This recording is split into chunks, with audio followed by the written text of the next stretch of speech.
लेकिन खुद गांधी जी ने बुलावा क्यों भेजा? जाहिर है भेड़ों जैसे हमारे झुंड को अपने साथ शामिल करना होगा। उनके असर से बचे रहना। वो भगवान नहीं है। हम अपनी बात पर कायम रहेंगे।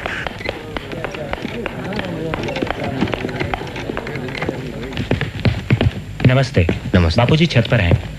नमस्ते। आइए। नमस्ते। कहाँ तक सीखा चरखा चलाना मेरा बहन? मैं कोशिश कर रही हूँ बापू। गुड।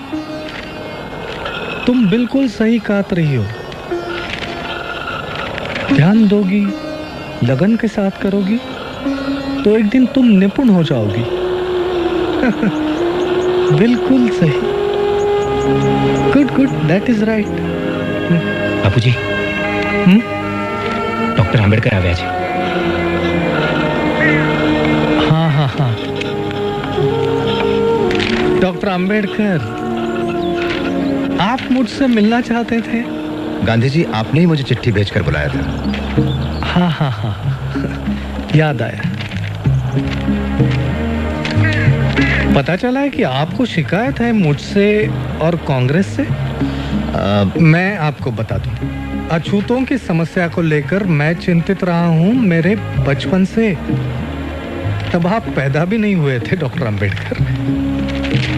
मेरे प्रयासों से ये बात कांग्रेस के मंच पर भी उठाई गई। और यही नहीं, हमने 20 लाख रुपए भी दिए हैं अछूतों के जीवन सुधार के लिए। आश्चर्य की बात है कि आप जैसा व्यक्ति कैसे विरोध कर सकता है मेरा और कांग्रेस का। असल में कांग्रेस ने इस समस्या को समझने का सिर्फ दिखावा किया है, दांभिकता भरे झूठे और खोखले आश्वासन देकर। आपने कहा कि कांग्रेस ने 20 लाख खर्च किए। मैं कहता हूं कि व्यर्थ खर्च की। अगर कांग्रेस अपना दायित्व समझती है तो कांग्रेस का सदस्य बनने की शर्त होनी चाहिए छुआछूत ना मानना, ना कि खादी पहनना। आप कहते हैं कि ब्रिटिशों के मन में हमारे लिए कोई बदलाव नहीं आया। मैं ये पूछता हूं कि हिंदुओं के मन में भी कहां बदलाव आया है हमारे लिए? जब तक वो अड़ियल बने रहेंगे तब तक हम विश्वास नहीं करेंगे हिंदुओं पर, कांग्रेस पर या किसी महात्मा पर। इतिहास साक्षी है कि महात्मा हवा के झोंके जैसे होते हैं, जो धूल तो उड़ाते हैं लेकिन ठोस कुछ नहीं करते।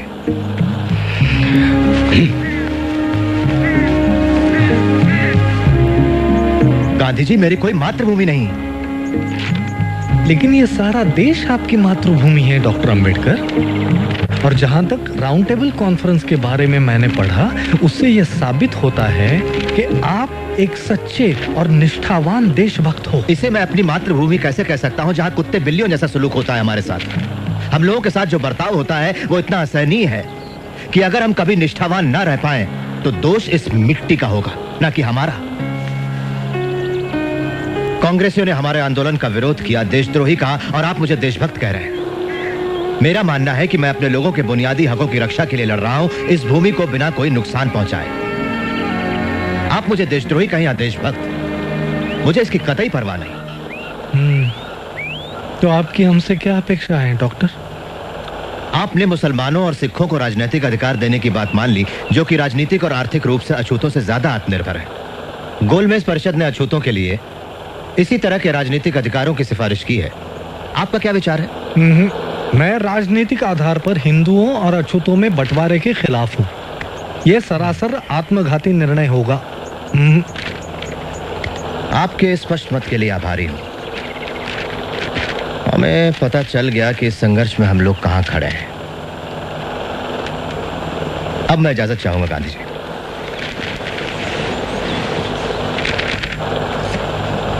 इतना असंयम? महादेव भाई। जी बापू। उन्होंने ऐसा क्यों कहा कि उनकी कोई मातृभूमि नहीं? शायद महार होने के नाते ऐसा सोचते हो। डॉक्टर अंबेडकर क्या महार हैं? सारी दुनिया जानती है बापू।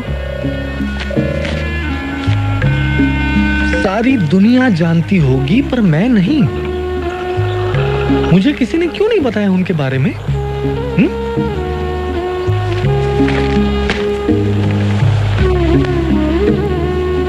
मुझे लगा वे तो पुरोगामी ब्राह्मण हैं, पूना के। मिस्टर गांधी आज गोलमेज परिषद में हिस्सा लेने के लिए लंदन रवाना हो गए। उन्होंने पत्रकारों से कहा कि इस परिषद के सदस्य ब्रिटिश सरकार के चुने हुए हैं, न कि हिंदुस्तानी जनता के। मिस्टर गांधी के प्रतिनिधि बनने से हमारे दावे में कोई खास फर्क नहीं पड़ता।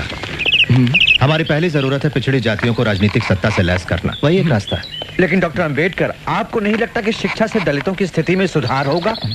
लगता है अब गांधी जी से मिलकर आए हैं। हम लोगों में से सबसे ज्यादा शिक्षित मैं हूँ, फिर भी समाज मेरे साथ अछूतों जैसा ही बर्ताव करता। आप क्या मांगे रखने वाले हैं? हम स्पष्ट विभाजन चाहते हैं हमारे और सवर्णों के बीच। आप ये सब कैसे करना चाहेंगे? हिंदुस्तान के भावी संविधान में पिछड़ी जातियों को ऐसा मूल अधिकार दिया जाए जिसके तहत छुआछूत कानूनन जुर्म हो और दोषी सजा का हकदार हो। लेकिन डॉक्टर अंबेडकर, मिस्टर गांधी ने कहा है कि स्वतंत्र निर्वाचन क्षेत्रों का परिणाम गंभीर होगा और जो अछूत है वो फिर भी अछूत ही रह जाएंगे। उन्हें कहने दीजिए।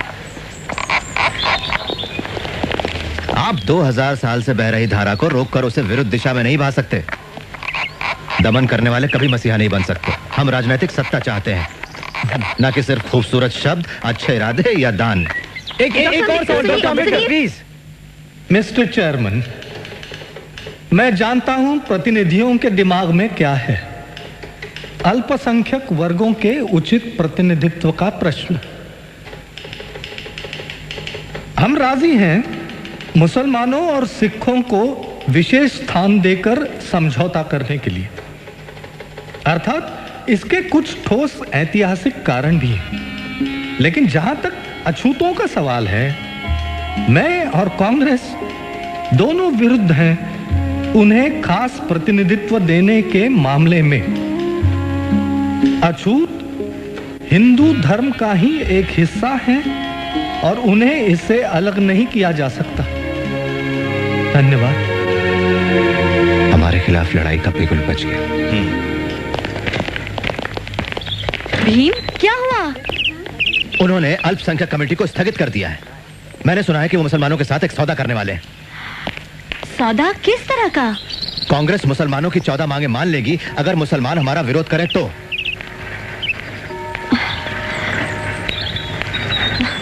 मेरी कुछ समझ में नहीं आता। तुम्हें जरूर कोई गलतफहमी हुई है। वो इतने बड़े संत माने जाते हैं, वो तुम्हारे साथ नाइंसाफी नहीं करेंगे।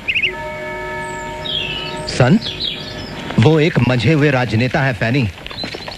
कोई रास्ता नहीं बचता तो मिस्टर गांधी फिर षड्यंत्र करते हैं।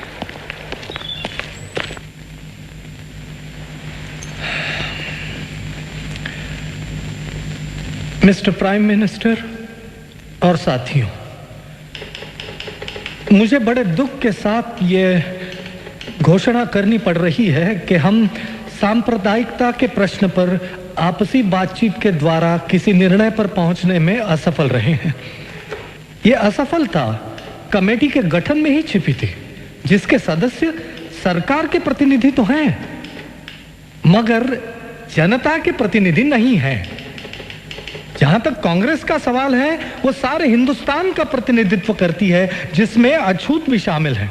और मिस्टर चेयरमैन सर, मुझे इस बात में जरा सा भी शक नहीं है कि अपने समुदाय का पूरी तरह से प्रतिनिधित्व मैं करता हूं, पर महात्मा जी का दावा है कि कांग्रेस मुझसे ज्यादा अछूतों का प्रतिनिधित्व करती है। मैं इतना ही कहूंगा कि ये उन तमाम झूठे बयानों में से एक है जो गैर जिम्मेदार लोग अक्सर देते रहते हैं।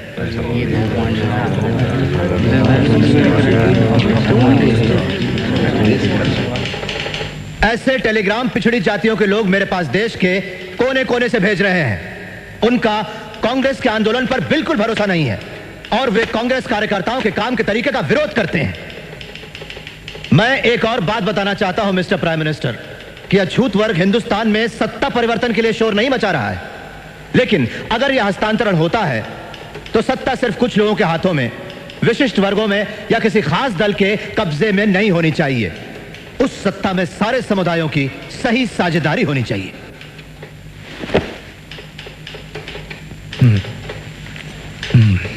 मुझे पूरा विश्वास है कि छुआछूत अब बिल्कुल खत्म होने वाली है और स्वतंत्र निर्वाचन क्षेत्र देने से यह कलंक बना रहेगा।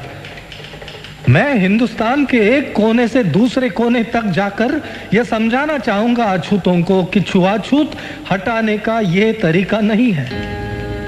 मेरे लिए तो छुआछूत जिंदा रहने से बेहतर है हिंदू धर्म की मौत। मैं बड़ी इज्जत करता हूं डॉक्टर अंबेडकर की,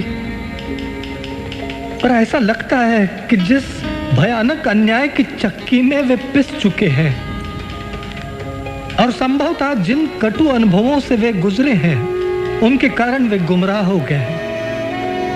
डॉक्टर अंबेडकर का यह दावा कि वे समस्त अछूतों की वकालत करते हैं बिल्कुल उचित नहीं है। मैं ये विनयता से कहता हूं कि मैं प्रतिनिधित्व करता हूं हिंदुस्तान के समस्त अछूतों का। अछूतों के राजनीतिक अधिकारों की जो लोग बातें करते हैं, अपने हिंदुस्तान को कतई नहीं जानते।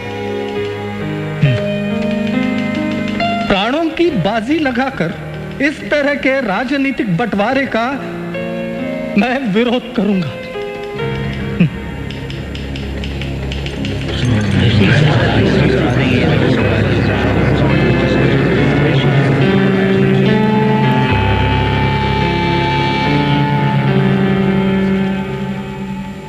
ये सरकार जातियों के आपसी मतभेदों को संविधान बनाने के काम में रुकावट नहीं डालने देगी। इसलिए जातियों के आपसी मतभेदों को आप कभी भी ज्यादा अहमियत ना दें। आप लोग, आप में से हर एक, इस कमेटी का हर एक सदस्य जातिगत सवाल को हल करने के लिए अपने हाथों दरखास्त लिखकर क्या मुझे भेजेगा और क्या मेरे फैसले को मानेगा। Thank you.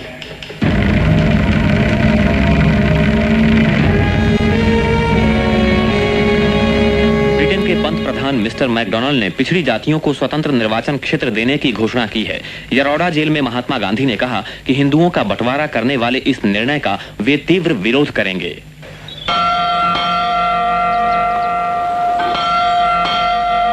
इसलिए हमने यह हमारा दायित्व समझा कि अल्पसंख्यकों के अधिकारों की रक्षा करने के लिए उन्हें उचित अनुपात में विधानमंडल का प्रतिनिधित्व दिया जाए। अतः मेरा विचार है मिस्टर गांधी कि आपको मेरा उत्तर यही होना चाहिए कि सरकार का निर्णय अचल है, और गंभीरता से स्वयं अपने आप से ये प्रश्न करें कि आपने जो कदम उठाने का विचार किया है, क्या वो वास्तव में उचित है। आपका परम शुभचिंतक रैमसे मैकडोनाल्ड।